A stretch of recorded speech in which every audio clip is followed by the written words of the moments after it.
Hello friends, मी Vishakha. Global online मार्केटमध्ये आपल्या सर्वांचे स्वागत आहे.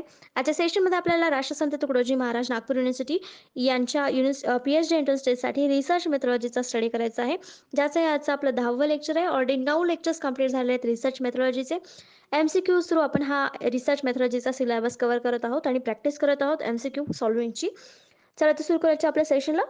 सेशन स्टार्ट करण्यापूर्वी एक इम्पॉर्टंट सूचना किंवा संधी आहे त्या स्टुडंटसाठी जे स्टुडंट्स यावर्षीची एक्झाम टार्गेट करत आहेत.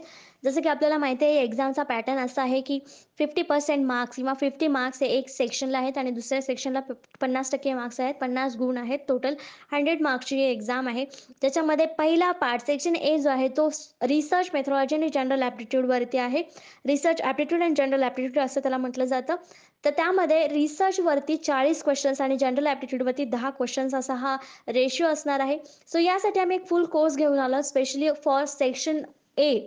ठीक आहे, ज्याच्यामध्ये तुम्हाला मिळणार आहेत 20 संपूर्ण अभ्यासक्रमावरील मॉक टेस्ट, ज्यामध्ये 10 मॉक टेस्ट या रिसर्च मेथॉलॉजीच्या असतील आणि उरलेल्या 10 जनरल ॲप्टिट्यूडवरती असतील. सभोवताच संपूर्ण अभ्यासक्रमावरील notes, video lectures, 1500 plus MCQ PDF for research methodology. जसं की वेटेज रिसर्च मेथॉलॉजीला जास्त आहे सेक्शन एमध्ये, तर त्यासाठी ही सरावासाठी एम-सी-क्यू पी-डी-एफ तुम्हाला आम्ही प्रोव्हाइड करत आहोत. असा हा फुल कोर्स आहे ₹599. इकडे दिलेल्या व्हॉट्सअप नंबरवरती तुम्ही मेसेज करून लगेचच रजिस्ट्रेशन करून लगेचच कोर्सला जॉईन होऊ शकता. हा कोर्स तुम्हाला गॅरंटेड सिलेक्शन करून देणार आहे, कारण असा हा कोर्स डिझाईन केलेला आहे की तुमचा सेक्शन ए एकदम परफेक्ट होणार आहे आणि फार थोडे पर्सेंटेज म्हणजे 50% मार्क व्हायला ह्याच्यामध्ये खूप हेल्पफुल होणार आहे सेक्शन एमध्ये फुल कोर्समध्ये. ओके. तर युनिट 2 मधला आजचा आपला topic methodology, method, tools and techniques याच्यावरती क्वेश्चन्स कसे येऊ शकतात किंवा कसे आलेले आहेत हे आपल्याला बघायचं आहे. आजचा पहिला प्रश्न बघतोय, ANOVA technique is used in. ANOVA तंत्र वापरले गेले आहे किंवा वापरलं जातं कशामध्ये? मल्टिपल सॅम्पल्स, एकाधिक नमुने, युनिक सॅम्पल्स, अन्य नमुने, both of this, none of this. तर एनोवा टेक्निक जी आहे ती स्टॅटिस्टिकल मेथडमध्ये, स्टॅटिस्टिकल डेटामध्ये व्हेरिएबल्स वेगळे करण्यासाठी किंवा पुढच्या टेस्टसाठी व्हेरिएबल्स सेपरेट करण्यासाठी ही टेक्निक वापरली जाते. मग जास्तीत जास्त नमुने जेव्हा असतील तेव्हाच आपल्याला ही टेक्निक उपयोगी येईल किंवा त्याचा जास्त वापर केला जाईल. मग आपल्या इथं करेक्ट आन्सर काय असणार आहे? मल्टिपल सॅम्पल्स, एकाधिक नमुने जेव्हा असतात तेव्हा एनोवा टेक्निक ही वापरली जाते. वेगवेगळे व्हेरिएबल्स करण्यासाठी, सेपरेट ग्रुप फॉर्म करण्यासाठी ही टेक्निक आपण वापरतो रिसर्चमध्ये. Analysis of variance or ANOVA is a statistical method that separates observed variance data into different components to use for additional test. Additional test काय करायचं असतील आपल्याला रिसर्चमध्ये, स्टॅटिस्टिकल टेस्टमध्ये, तर त्यामध्ये वेगवेगळे डेटा जो जमा झालेला आहे त्यातून डिफरंट कंपोनंटमध्ये म्हणजे त्याचं वर्गीकरण करण्यासाठी किंवा दुसऱ्या वर्गामध्ये त्याचं विभागणी करण्यासाठी सेपरेट वर्गीकृत केलं तर आपल्याला त्याचं मोजमाप करणं देखील सोपं होतं. ही करण्यासाठी जी मेथड आहे त्याला आपण एनोवा असं म्हणतो. A one-way ANOVA is used for 3 or more group of data. तर ANOVA जी आहे, वन वे ANOVA जी मेथड आहे ती 3 किंवा त्यापेक्षा जास्त ग्रुपसाठी किंवा त्यापेक्षा जास्त डेटा सेपरेट करण्यासाठी किंवा त्यावर काम करण्यासाठी ही वापरले जाते. To gain information about the relationship between independent and independent variables, म्हणजे त्यांच्याबद्दल माहिती मिळवण्यासाठी ही एनोवा टेक्निक वापरली जाते. म्हणजे चल हे स्वतंत्र आहेत की इंडिपेंडंट आहेत याची माहिती देखील आपल्याला या मेथडमधून, या टेस्टमधून, एनोवामधून, टेक्निकमधून मिळणार आहे. एनोवा टेक्निक आहे हे आपल्याला लक्षात ठेवायचं आहे. नेक्स्ट क्वेश्चन बघतो आपण सेकंड नंबरचा. Schedule is a technique of collecting data through. तर शेड्यूल हे डेटा गोळा करण्याचे एक तंत्र आहे. तर इथे आपण बघतोय की शेड्यूल हे एक टूल आहे डेटा कलेक्ट करण्याचं. Is a technique of collection data. एवढं तर आपल्याला माहिती झालं की ते एक कलेक्टिंग डेटाचं एक टेक्निक आहे शेड्यूल नावाचं. मग ते कशाद्वारे वापरलं जातं किंवा कशामध्ये वापरलं गेलं आहे हे आपल्याला सांगायचं आहे. ऑप्शन्स आहेत पोस्ट, टेलिफोन, दूरध्वनी, अँड एन्युमिनेटर, ऑब्झर्वेशन, निरीक्षण. त्याचे करेक्ट आन्सर आहे ए, पोस्ट. पोस्ट जरी आता आपण बघतो की तार नावाची गोष्ट जी होती ज्याच्याद्वारे आपण इंटरव्ह्यू घेताना काही क्वेश्चन्स पाठवायचं, मग त्याचं आपल्याला आन्सर्स यायचं, ही सिस्टीम आता बंद झाली आहे. मेल थ्रू आपण जास्तीत जास्त कनेक्ट करतो, कम्युनिकेशन करत असतो, फोनवर करत असतो. पण शेड्यूल ही जी टेक्निक आहे ती आपण लेखी पद्धतीनेच वापरू शकतो. म्हणून इथं आपलं करेक्ट आन्सर आलेला आहे ए, पोस्ट. तर शेड्यूल टेक्निक काय आहे नेमकं ते बघूया. Schedule is a tool or an instrument used to collect data from the respondent while interview is conducted. जे इंटरव्ह्यू घेणार आहेत त्यांच्याकडून ह्या प्रकारचं टूल किंवा इन्स्ट्रुमेंट वापरलं जातं इंटरव्ह्यू घेत असताना. The schedule is presented by the इंटरव्ह्यूअर, म्हणजे जो इंटरव्ह्यू घेणारा आहे तो हे शेड्यूल प्रेझेंट करत असतो. The questions are asked and answer are noted down by him, जे क्वेश्चन्स आपण विचारणार आहोत किंवा विचारले गेलेले आहेत ते त्यांच्याद्वारे आपल्याकडे नोट केले जातात. Schedule contains questions statement on which opinions are elicited and blank spaces tables or filling up the respondents. जे रिस्पॉन्डंट्स आहेत म्हणजे आपण ज्यांचा इंटरव्ह्यू घेणार आहोत किंवा ज्यांच्याकडून आपण माहिती मिळवणार आहोत त्यांच्यामध्ये त्यांच्यासाठी हे क्वेश्चन तयार केले गेलेले असतात. त्या शेड्यूलमध्ये क्वेश्चन्स असतात, स्टेटमेंट्स असतात ज्याच्यावर त्यांचं ओपिनियन आपल्याला घ्यायचं आहे, जे आपल्याला रिसर्चमध्ये उपयोगी येणार आहे. त्याच्यानंतर त्याच्यातच ब्लँक स्पेसेस आणि टेबल्स सोडलेले असतात ज्याच्यामध्ये रिस्पॉन्डंट्स आपले आन्सर्स नोंदवू शकतात. अशा प्रकारचं हे शेड्यूल असतं. हे एक टूल इन्स्ट्रुमेंट आहे, टेक्निक आहे डेटा कलेक्शनचं असं आपण म्हणू शकतो. मग हे जे प्रेझेंट करायचं असतं ते आपल्याला पोस्टद्वारेच प्रेझेंट करू शकतो. टेलिफोनवर हे आपण फिल करण्यासाठी देऊ शकतो का? नाही. म्हणून आपल्या इथे करेक्ट आन्सर आलं होतं पोस्ट. शेड्यूल हे कशामध्ये वापरलं जातं तर पोस्टमध्ये वापरलं जातं. नेक्स्ट क्वेश्चन आहे 3rd नंबरचा. While planning and observation one should not keep in mind. एखादी निरीक्षणाची योजना आखत असताना एखाद्याने हे लक्षात ठेवू नये. क्वेश्चन वाचताना नीट लक्षपूर्वक वाचायचं आहे. Should not keep in mind म्हणजे लक्षात नाही ठेवायचं आहे एखाद्याने ऑब्झर्वेशनचं प्लॅनिंग केलं तर काय कुठली गोष्ट नाही लक्षात ठेवायची आहे. ऑप्शन्स बघायचे आहेत. Tools and techniques need to be avoided in recording observation. निरीक्षणे नोंदवताना साधने व तंत्रे टाळणे आवश्यक आहे, हे लक्षात नाही ठेवायचं. व्हॉट शुड बी रेकॉर्डेड काय रेकॉर्ड करावे हे लक्षात नाही ठेवायचं. How to ensure accuracy of observation निरीक्षणाची अचूकता कशी सुनिश्चित करावी हे लक्षात नाही ठेवायचं. How the observation should be recorded निरीक्षणाची नोंद कशी करावी हे लक्षात नाही ठेवायचं. तर यापैकी करेक्ट जे आन्सर आहे ते आहे व्हॉट शुड बी रेकॉर्डेड. काय रेकॉर्ड करावं हे आपल्याला लक्षात नाही ठेवायचं आहे. जे आपल्याला समोर दिसतं आहे ते सगळं ऑब्झर्व करायचं, ते सगळं आपल्या मेमरीमध्ये रेकॉर्ड करायचं आहे आणि त्यानंतर मग आपण जेव्हा रिसर्च करू तेव्हा आपल्याला सगळ्या प्रत्येक गोष्टीचा प्रत्येक निरीक्षणाचा उपयोग आपल्या रिसर्चमध्ये होतो. म्हणून जेव्हा आपण प्लॅनिंग करत असतो तेव्हा आपल्याला हे लक्षात नाही ठेवायचं की आपल्याला काय रेकॉर्ड करायचं आहे. रेकॉर्ड शिवाय आपल्याला ऑब्झर्वेशन जे मिळतंय ते सगळं आपल्याला ऑब्झर्वेशन तिथे करायचं आहे. प्लॅनिंग अँड इव्हॉल्युशन ऑब्झर्वेशन म्हणजे ऑब्झर्वेशन करताना किंवा ऑब्झर्वेशनचं प्लॅनिंग करताना काय काय करायला पाहिजे. Define the goal in general this has been done already but as it is fundamental to success it is repeated here. जसं की म्हणजे काय करायचं आपल्याला गोल लक्षात ठेवायचं आहे पण काय रेकॉर्ड करायचं आहे. आपल्याला गोल ठरलं की हे आपल्याला साध्य करायचं आहे आणि याबद्दल आपल्याला ऑब्झर्वेशन करायचं आहे. पण यामध्ये फक्त एवढंच ऑब्झर्वेशन करायचं हे लक्षात नाही ठेवायचं. फक्त गोल लक्षात ठेवायचं आणि सगळं ऑब्झर्व करायचं आहे. काय रेकॉर्ड करायचं हे लक्षात नाही ठेवायचं. Differentiate what does this goal look like in classroom. Develop the observation plan collaboratively through partner select set a date. म्हणजे सुरुवातीला काय करायचं आपल्याला डिफरेन्शिएट करायचं आहे नेमकी कुठली गोष्ट आपल्याला ऑब्झर्व करायची आहे. डेव्हलप करायचं आहे की नेमकं कुठल्या गोष्टीवरती ऑब्झर्व करायचं आहे, त्याच्याबद्दल अजून काय काय गोष्टी लागणार आहेत ऑब्झर्व करण्यासाठी डेव्हलप करायचं आहे. प्लॅन कोलॅबरेटली करायचा आहे, सगळ्यांनी मिळून तो प्लॅन करायचा आहे. आपल्याला जे काही पार्टनर असतील किंवा आपल्यासोबत जे रिसर्च करणार आहेत त्यांना घ्यायचं आहे सोबत. आणि नंतर मग एक डेट सिलेक्ट करायची आहे, वेळ सिलेक्ट करायची आहे ऑब्झर्वेशनसाठी किंवा कालावधी सेट करायचा आहे की कुठले आपल्याला ऑब्झर्वेशन करायचं आहे. नेक्स्ट क्वेश्चन बघतोय आपण 4th नंबरचा. 4 important technique used to explore the information need of user are. वापरकर्त्यांची माहिती जाणून घेण्यासाठी वापरली जाणारी 4 महत्त्वाची तंत्रे आहेत. कोणती आहेत ते आपल्याला ऑप्शन्सपैकी सांगायचे आहेत. ऑप्शन्स आहेत क्वेश्चनायर, इन्व्हेस्टिगेशन, डायरी आणि ऑब्झर्वेशन. म्हणजे प्रश्नावली, तपासणी, डायरी आणि निरीक्षण. बी आहे questionnaire, interview, diary, observation. Same आहे फक्त इन्व्हेस्टिगेशनच्या ऐवजी इंटरव्ह्यू आहे. सी मध्ये क्वेश्चनायर, इन्व्हेस्टिगेशन, रिपोर्ट आणि ऑब्झर्वेशन. त्याच्यानंतर आहे डी नन ऑफ दी अबो. तर याचं करेक्ट आन्सर काय असेल आपलं बी क्वेश्चनायर, इंटरव्ह्यू, डायरी आणि ऑब्झर्वेशन. डायरीमधून पण आपल्याला माहिती मिळते, इंटरव्ह्यूमधून पण माहिती मिळते, क्वेश्चनायरमधून पण माहिती मिळते आणि ऑब्झर्वेशनमधून पण माहिती मिळते. या सगळ्यांमधून आपल्याला माहिती मिळू शकते म्हणून आपलं करेक्ट आन्सर जे आहे तर बी आलेलं आहे. ए मध्ये इन्व्हेस्टिगेशन आहे, जास्त तपासणीमध्ये आपल्याला जास्त एवढी माहिती मिळू शकणार नाही जेवढी या 4 ऑप्शन्समधून किंवा या 4 इम्पॉर्टंट टेक्निक्समधून आपल्याला मिळू शकते. मग सी मध्ये काय चुकीचं आहे तर इन्व्हेस्टिगेशनच तिथे पण आलेलं आहे, मग आपलं करेक्ट आन्सर इथे बी आलेला आहे. Are the top 6 data collection methods. तर मेथड्समध्ये कुठल्या अजून मेथड आहेत? टॉप 6 मेथड इथे दिलेले आहेत आपल्याला, जे आहेत फर्स्ट आहे इंटरव्ह्यू आहे, त्याच्यामध्ये मुलाखतमधून आपण डेटा गोळा करू शकतो.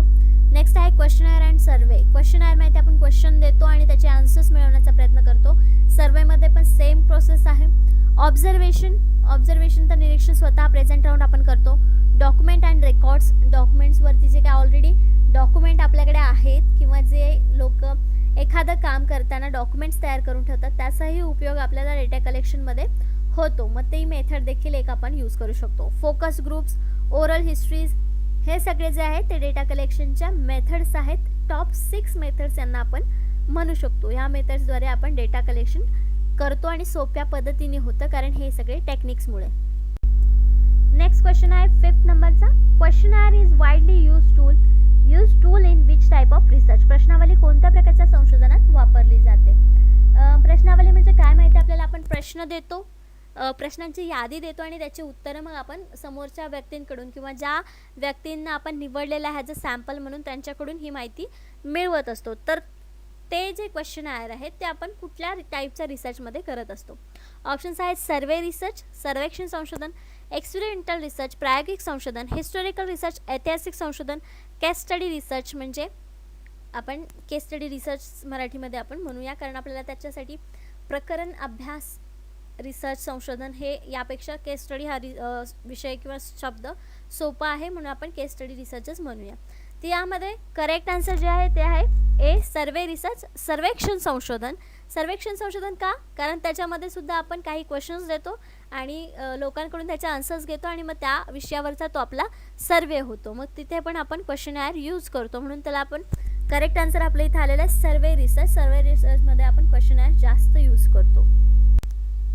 The questionnaire is a main instrument for collecting data in survey research. तर सर्वे रिसर्चमध्ये मेन इन्स्ट्रुमेंट आहे क्वेश्चनर आहे. Basically, it is a set of standardized questions, often called items, which follows a fixed scheme in order to collect individual data about one or more specific topics. Sometimes questionnaires are confused with the interviews. तर काय म्हटलेलं आहे त्यांनी आपल्याला की हा एक standard form आहे ज्याच्यामध्ये क्वेश्चन ठरलेले असतात.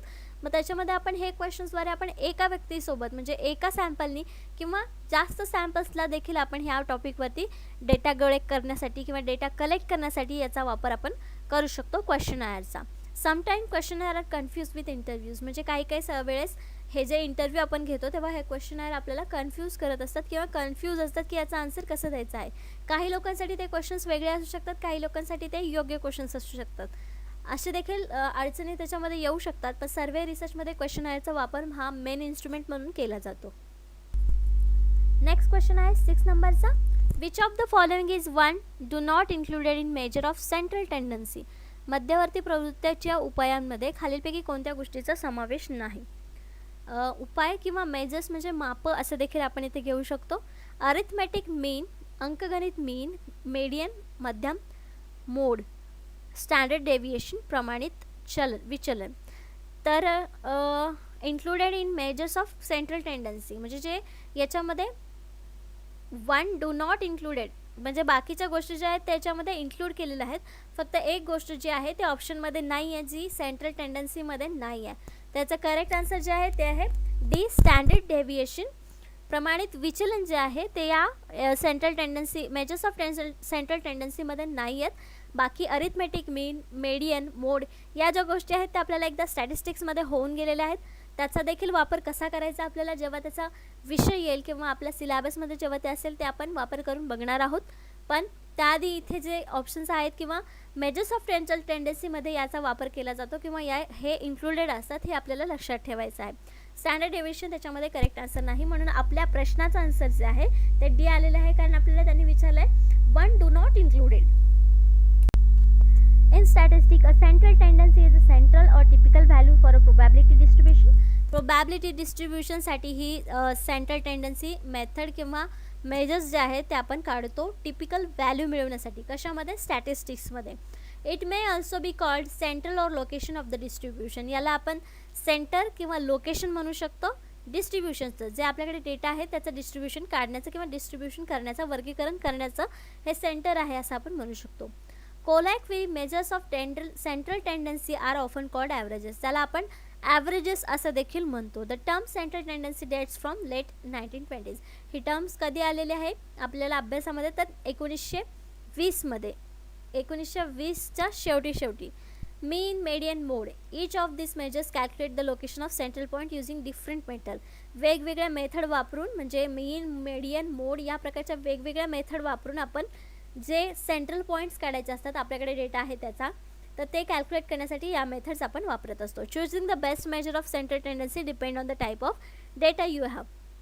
तर यापैकी कुठली पद्धत आपल्याला वापरायची आहे हे आपण कशावरून ठरवतो, जो आपल्याकडे डेटा जमा झालेला आहे किंवा आपल्याकडे डेटा आहे त्यावरून आपण ठरवतो की आपल्याला कुठली मेथड आपल्याला रिसर्चमध्ये वापरायची आहे सेंट्रल पॉईंट काढण्यासाठी किंवा डिस्ट्रीब्युशनसाठी.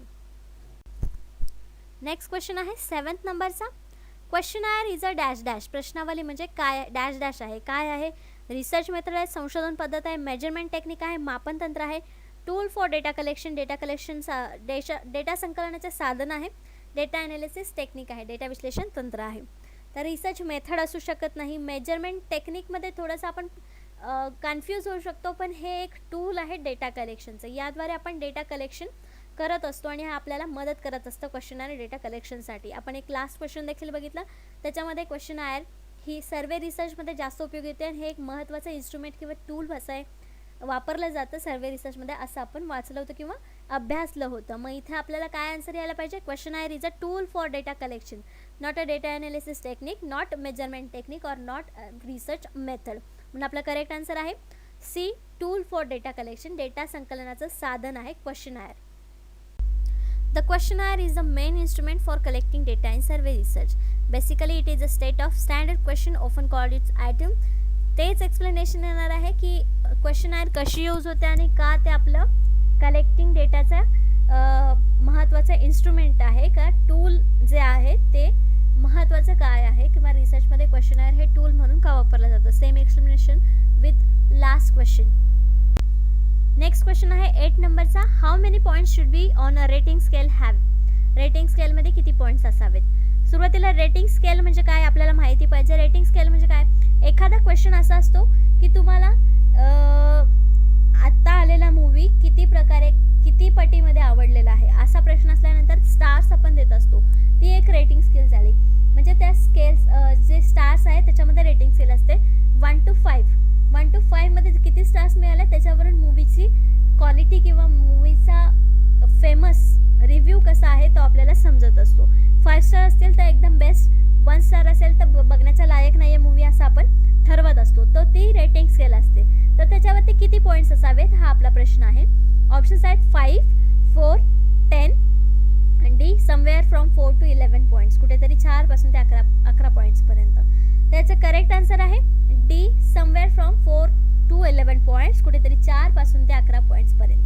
का 5, 4, 10 याच्यापेक्षा जास्त आपण कशामध्ये आन्सर्स देऊ शकतो, तर 4 ते 11 मध्ये. म्हणून हे जे आहे how many points should be a rating scale have, तर त्याचा करेक्ट आन्सर आहे डी. म्हणजे जास्तीत जास्त पॉईंट्स असतील तर आपण म्हणजे जो आन्सर देणार आहे किंवा मुलाखत दाता जो आहे, जो आपल्याला डेटा कलेक्ट करण्यासाठी मदत करणार आहे, डेटाची इन्फॉर्मेशन पुरवणार आहे, तो जो त्याला हे सोपं जाईल की मार्क करणं, रेट करणं. म्हणून त्याच्यासाठी हे पॉईंट्स 4 ते 11 पॉईंट्स असणे गरजेचं आहे रेटिंग स्केलवरती. Rating scale is define as a close ended surveys question. तर रेटिंग स्केलला छोट्या वाक्यात किंवा असं काय म्हणू शकतो आपण, एक सर्वे क्वेश्चन असतो क्लोज एंडेड म्हणजे ज्याला एंड आहे.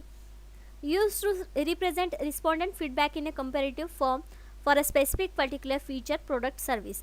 म्हणजे याच्यामध्ये काय देतो आपण की रिस्पॉन्डंट जे आहेत ते फीडबॅक देत असतात एका फॉर्ममध्ये.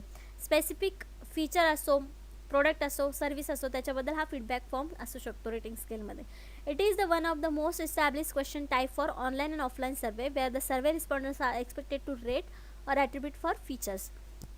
म्हणजे एखादा फीचर्स असेल त्याच्याबद्दल जर माहिती मिळवायची असेल तर ह्या प्रकारचं टेक्निक आपण वापरू शकतो रेटिंग स्केलचं, ज्याच्यामध्ये आपण ऑनलाईन किंवा ऑफलाईन सर्वे करू शकतो. दोन्हीपैकी कशी ही पद्धत आपण रेटिंग स्केल असेल तर वापरू शकतो रेटिंग स्केलनी. जसं की आता बघतो नवीन फीचर आलं, नवीन सॉफ्टवेअर आलं, तर त्याच्याबद्दल रेटिंगसाठी ऑनलाईन प्रकारचा असा फीडबॅक घेतला जातो, ज्याला आपण क्लोज एंडेड सर्वे क्वेश्चन म्हणतो किंवा रेटिंग स्केलद्वारे हे घेतले जातात. Rating scale is a variant of popular multiple choice question. Multiple choice question सारखं असतं, म्हणजे एकच स्केल असते, त्याच्यामधून आपल्याला एक करेक्ट आन्सर चॉईस करायचं असतं, पण आपल्याला जे वाटतं ते स्केलवरती आपण नोंदवू शकतो. Which is widely use to gather information that provides relative information about the specific topics. हे आपल्याला प्रॉपर इन्फॉर्मेशन देत नाही, पण रिलेटिव्ह इन्फॉर्मेशन मिळवण्यासाठी मदत करतं एका स्पेसिफिक टॉपिकवरती, एका स्पेसिफिक सर्व्हिस, फीचर्स किंवा प्रोडक्टवरती. अशा प्रकारे आपण रेटिंग स्केल समजून घेऊ शकतो आणि रेटिंग स्केल काय आहे हे आपल्याला समजलं असेल. नेक्स्ट क्वेश्चन आहे 9th नंबरचा. अ histogram is a graphical representation of. Histogram हे ग्राफिकल प्रतिनिधित्व आहे. कशाचं? ऑप्शन्स आहेत the cause and effect relationship of data point, data पॉईंटचे कारण आणि परिणाम संबंध, the variation of the set of data, डेटाच्या संचामधील फरक, historical trend of critical data over the period of time, विशिष्ट कालावधीत गंभीर डेटाचा, ऐतिहासिकल, क्रिटिकल टू क्वालिटी डेटा, गुणवत्तापूर्ण डेटासाठी गंभीर किंवा महत्त्वाचा. त्याचं करेक्ट आन्सर जे आहे ते आहे B, the variation in the set of data.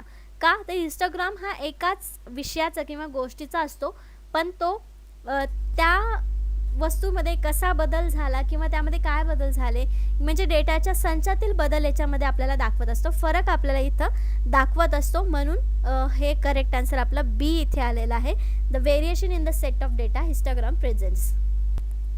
A histogram is a graphical representation of data where the data is grouped into the continuous number ranges. म्हणजे कंटिन्युअस रेंजेस नंबरमध्ये हा डेटा असतो. बारग्राफमध्ये जसं मध्ये स्पेस असतो तसा हा हिस्टोग्राममध्ये नसतो स्पेस, तो डायरेक्ट कंटिन्युअस नंबरमध्ये दिलेला असतो. And each range correspond to the vertical bar, म्हणजे वर्टिकल बारसोबत ती करस्पॉन्डन्स रेंजमध्ये असते. The horizontal axis displays the number of range. Horizontal axis जे आहे ते आपल्याला नंबरची रेंज दाखवते, तर दुसरी वर्टिकल ॲक्सिस फ्रिक्वेन्सी दाखवत असते किंवा represents the amount of data is presented in each range, म्हणजे ज्या रेंजमध्ये डेटा प्रेझेंट आहे ते आपल्याला दाखवत असते. खाली एक्झाम्पलसाठी आपण एक हिस्टोग्राम्स घेतलेला आहे, ज्याच्यामध्ये हिस्टोग्राम ऑफ अरायवल्स आहे. अरायवल्स पर मिनिट दिलेला आहे आणि खाली मिनिट दिले 0 ते 12 पर्यंत, आणि त्याची फ्रिक्वेन्सी दिलेली आहे की एका मिनिटाला किती अरायवल्स आहेत.